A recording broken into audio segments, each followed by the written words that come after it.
ನಿಮ್ಮ ಹೆಸರೇನು? ನನ್ನ ಹೆಸರು ಸಂಗಮೇಶ್ ಅಂತ ಸರ್. ನೀವು ಎಲ್ಲಿಂದ ಬಂದಿರೋದು? ಕೂಡಲ ಸಂಘದಿಂದ ಬಾಗಲಕೋಟೆ ಡಿಸ್ಟಿಕ್ಕಿಂದ ಬಂದಿರೋದು.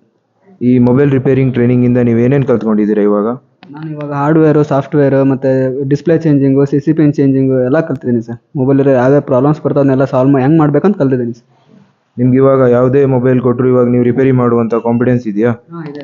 ಇದೆ ಸರ್, ಪಕ್ಕಾ ಇದೆ. ಸ್ವಂತ ಶಾಪ್ ಹಾಕಬೇಕು ಆ ಥರದ್ದು ಏನಾದರೂ ಯೋಚನೆ ಇದೆಯಾ ನಿಮ್ಮದು? ಅದೇ ಐಡಿಯಾ ಇದೆ ಸರ್, ಸ್ವಂತ ಶಾಪ್ ಹಾಕ್ಬೇಕಂತ. ಇವಾಗ ಹೋಗಿದ ತಕ್ಷಣ ಹಾಕ್ಬೇಕಂತ ಇದೆ ಸರ್. ಕೋರ್ಸ್ ಫೀಸಲ್ಲಿ ನಿಮಗೆ ಒಂದು ವರ್ತ್ ಇಟ್ ಅಂತ ಅನಿಸಿದೆಯಾ? ಈ ಕೋರ್ಸ್ ಫೀ ಇರೋ ಲೆಕ್ಕದಲ್ಲಿ ನಿಮ್ಗೆ ಇವಾಗ ಕೋರ್ಸ್ ಚೆನ್ನಾಗಿದೆ ಅಂತ ಅನಿಸಿದೆಯಾ? ವರ್ತ್ ಇಟ್ ಅನಿಸಿದೆ ಸರ್. ಇದರಲ್ಲಿ ಫುಡ್ ಆ್ಯಂಡ್ ಅಕೊಮಿಡೇಷನ್ ಎಲ್ಲ ನಿಮ್ಗೆ ಹೇಗೆ ಅನಿಸಿದೆ? ಫುಡ್ ಆ್ಯಂಡ್ ಅಕೊಮಿಡೇಷನ್ ನಾವು ಕೊಟ್ಟಿರೋ ಫೀಸಲ್ಲಿ ಇಷ್ಟೆಲ್ಲ ಕೊಡೋದು ನಂಗೆ ಡೌಟ್ ಇತ್ತು ಸರ್. ಇಲ್ಲಿ ಬಂದಾಗ ಗೊತ್ತಾಗಿದೆ ಇಷ್ಟೆಲ್ಲ ಫೆಸಿಲಿಟಿ ಇದೆ ಅಂತಂದು. ಇದಾದಮೇಲೆ ನಿಮಗೆ ಇಲ್ಲಿ ಕೋರ್ಸಿಂದ ಫುಲ್ಲಿ ಸ್ಯಾಟಿಸ್ಫ್ಯಾಕ್ಷನ್ ಇದ್ದೀರಾ? ನೀವು ಮತ್ತೆ ಯಾರಾದರೂ ಇವಾಗ ನಿಮ್ಮ ಫ್ರೆಂಡ್ಸ್ ಯಾರನ್ನಾದರೂ ಇಲ್ಲಿ ಸೇರಿಸ್ಬೇಕು ಅಂತ ಹೇಳಿದ್ದೀರಾ? ಫುಲ್ಲಿ ಸ್ಯಾಟಿಸ್ಫ್ಯಾಕ್ಷನ್ ಆಗಿದೆ ಸರ್. ಫ್ರೆಂಡ್ಸ್ಗೆ ಇನ್ಫಾರ್ಮ್ ಮಾಡ್ತೀನಿ ನಾನು, ಇಲ್ಲಿ ಹೋಗ್ರಿ ಅಂತಂದು ಹೇಳಿ ಕಳಿಸ್ತೀನಿ ಸರ್.